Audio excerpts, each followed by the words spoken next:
Llegamos al episodio de la narrativa bíblica que nos muestra el momento justo en que lo material sube a lo divino, y lo divino baja a lo material, la conexión inefable entre lo espiritual y lo físico, que se describe en la porción que comprende los capítulos 18, 19 y 20 del libro del Éxodo. El Sefer Shemot, la parashá denominada Yitro, que es el nombre del suegro de Moisés. Estamos hablando de la revelación del Creador a toda una nación, el primer momento de la entrega de la Torá, resumida en los 10 mandamientos, escritos con el dedo de Dios. Antes de esta entrega, lo finito estaba suscrito únicamente a lo material, y lo infinito estaba suscrito únicamente a lo espiritual. Pero en la entrega de los 10 mandamientos se unen los dos mundos, algo que es divino, eterno e infinito, queda suscrito en algo que es finito, físico y material.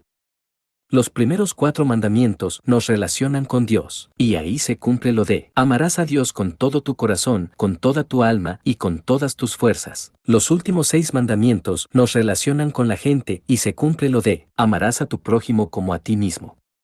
Los 10 mandamientos es el vínculo que revela claramente la divinidad y permite entender la sabiduría de Dios, pues solo con los 10 mandamientos podemos vivir y entender las palabras de Dios que dicen, Abo, Eleja, Uberachteja, vendré a ti y te bendeciré.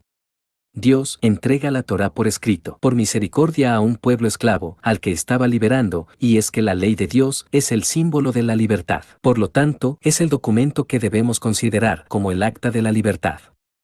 Por eso está escrito, Juan 8, 31-32, dijo entonces Jesús a los judíos que habían creído en él, si vosotros permaneciereis en mi palabra, seréis verdaderamente mis discípulos, y conoceréis la verdad, y la verdad os hará libres.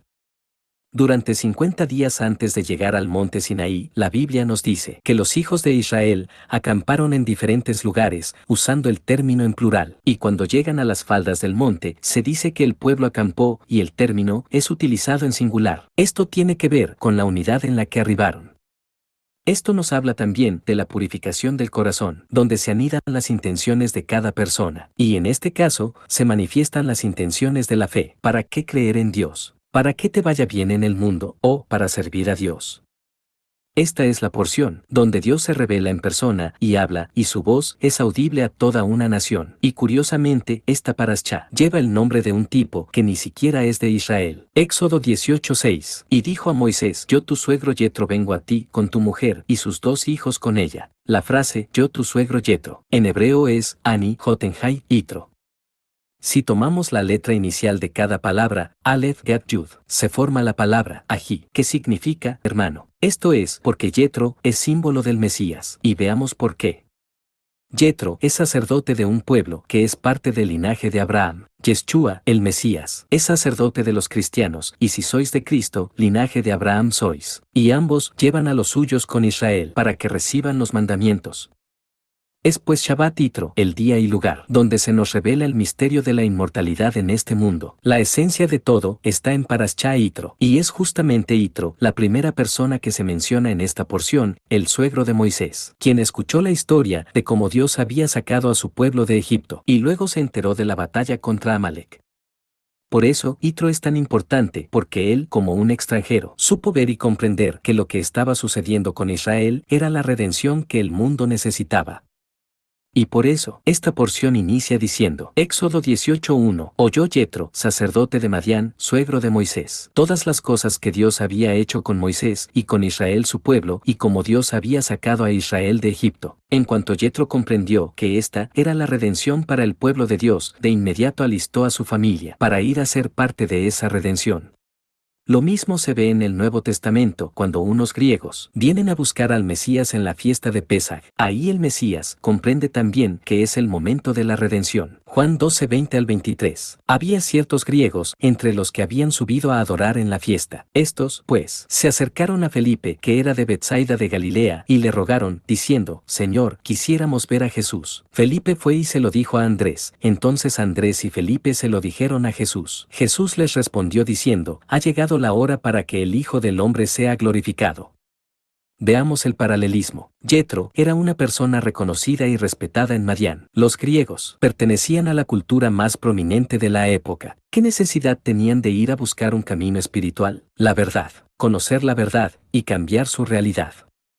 La mayoría de la gente acepta su realidad y se queda estacionada en ella, se acomoda en ella y ahí se queda y terminan siendo esclavos de su propia realidad. Jethro era un hombre espiritual, el sacerdote de un pueblo. Los griegos eran gente muy culta, conocedora de la vida, pero en ambos casos sabían que a su realidad les faltaba la verdad y que solo la verdad les puede dar libertad.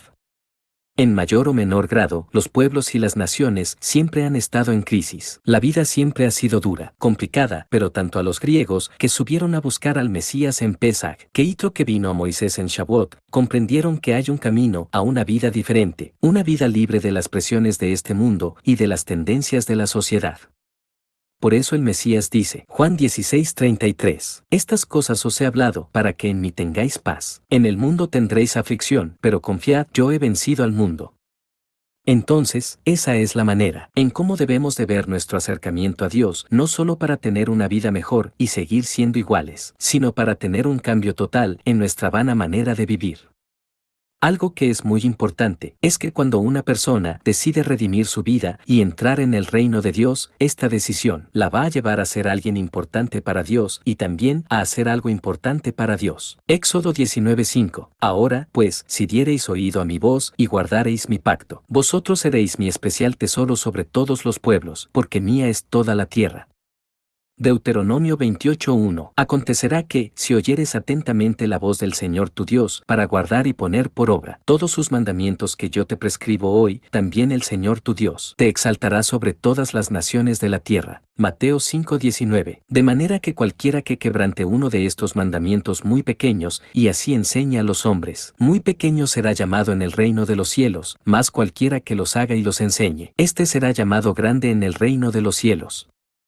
Los griegos fueron la primera nación pagana en tener una traducción de la Biblia directamente a su idioma, y lamentablemente también de esta traducción griega se desprenden todas las demás traducciones en el mundo. Por su parte, Yitro fue el primero y único consejero de Moisés, aprobado por Dios mismo, y su consejo de distribuir responsabilidades para juzgar los asuntos del pueblo es la base de todo sistema de justicia en todo el mundo. Además que a Jethro también se le atribuye ser el autor de las 282 leyes inscritas en piedra llamadas el Código Hammurabi, y esto es porque, en lengua babilónica, Mur es equivalente a suegro. Por lo tanto, Hammurabi sería algo así como el suegro del rabí. Algo curioso, ¿verdad? En otro tema interesante que destaca de esta porción, Éxodo 18:2-4, y tomó Jethro, suegro de Moisés, a Séfora, la mujer de Moisés, después que él la envió, y a sus 2 hijos. El uno se llamaba Gersón, porque dijo, forastero he sido en tierra ajena, y el otro se llamaba Eliezer, porque dijo, el Dios de mi padre me ayudó, y me libró de la espada de Faraón. Los nombres de los hijos de Moisés nos dan una enseñanza muy importante para nuestra conciencia. Veamos uno a uno. Gershom, extranjero en un lugar lejano. Moisés le llama así a su hijo para tener presente que él tenía un origen y que en Madián era extranjero, que estaba en un lugar lejano y una tierra ajena a él. Exactamente lo mismo debemos de tener en mente nosotros, pues cada día que vivimos en este mundo es como estar en el exilio. Salmo 39:12. Oye mi oración, oh Señor, y escucha mi clamor. No calles ante mis lágrimas, porque forastero soy para ti y advenedizo como todos mis padres. Primera de Pedro 2:11. Amados, yo os ruego como a extranjeros y peregrinos, que os abstengáis de los deseos carnales que batallan contra el alma. Primera de Crónicas 29:15. Porque nosotros, extranjeros y advenedizos, somos delante de ti, como todos nuestros padres, y nuestros días sobre la tierra, cual sombra que no dura. Juan 17:14-16. Yo les he dado tu palabra, y el mundo los aborreció, porque no son del mundo, como tampoco yo soy del mundo. No ruego que los quites del mundo, sino que los guardes del mal. No son del mundo, como tampoco yo soy del mundo. El nombre que Moisés le da a su primer hijo nos recuerda que somos nómadas, aunque no cambiemos de lugar, porque este mundo material sí es cambiante y se rige por modas que van y vienen, mientras que el mundo espiritual nunca cambia y es eterno, y ese es nuestro auténtico hogar. En este mundo, nos tenemos que estar adaptando a su ritmo y a sus tendencias, pero cuidando de no asimilarnos. Se trata de una lucha constante para lograr ciertas alegrías, mientras que nuestro verdadero hogar tiene toda la llenura para lograr nuestra felicidad. Eliezer, Dios es quien me ayuda. Moisés le llama así a su hijo, para tener siempre la certeza de que Dios es quien cuida de cada uno de nosotros. En la Biblia hay 278 pasajes donde Dios promete y asegura, no te dejaré ni te desampararé. Estos dos nombres juntos nos revelan el misterio de la fortaleza de nuestra fe en nuestra vida diaria. Soy extranjero en este mundo, pero Dios me ayuda. Soy extraño y diferente para la gente de este mundo, pero Dios cuida de mí. Con esta manera de pensar y de actuar, Dios nos hace ser parte de su familia. Ya para finalizar, debemos de saber que la luz que está disponible para nosotros en Shabbat Yitro es la luz que elimina completamente la oscuridad de este mundo, es la luz de la libertad, la que nos liberta de todo mal. Por eso, es que la llegada de Yitro con Moisés y la llegada de los griegos con el Mesías son tan importantes para comprender el misterio de la redención. Y aquí no contamos a los egipcios que salieron junto con Israel de Egipto, porque en su mayoría salieron motivados por el miedo o por la conveniencia, pero no por el interés de ser parte del pueblo de Dios. Mientras que aquellos griegos en Pesaj y Yetro en Shavuot sí venían a la fe en el único Dios santo y verdadero. Todo esto nos lleva a tener conciencia de lo que es el verdadero deseo de transformación y el anhelo de unificarse con la esencia de Dios, conociéndolo, y que solo se le puede conocer entendiendo sus mandamientos, porque el que busca el camino para ser pueblo de Dios ya está en ese camino. A este Shabbat se le llama Shabbat Kela, el Shabbat de la novia. Y en el capítulo 5, versículo 2, del Cantar de los Cantares de Salomón, hay un hermoso mensaje codificado del sentimiento de Dios por redimir a Israel. Abre para mí una pequeña abertura del tamaño del ojo de una aguja, y yo abriré para ti las puertas eternas. Por eso es tan importante estudiar la Biblia, porque inquieta nuestra voluntad para poder conocer al Dios de Israel. Porque el Dios único santo y verdadero es el Dios de Israel, y no hay otro como Él, y Él es el que hoy te dice, Éxodo 22, yo soy el Señor tu Dios. Así se presenta Dios contigo en su palabra. Y en su palabra está su presencia. Shabbat Shalom.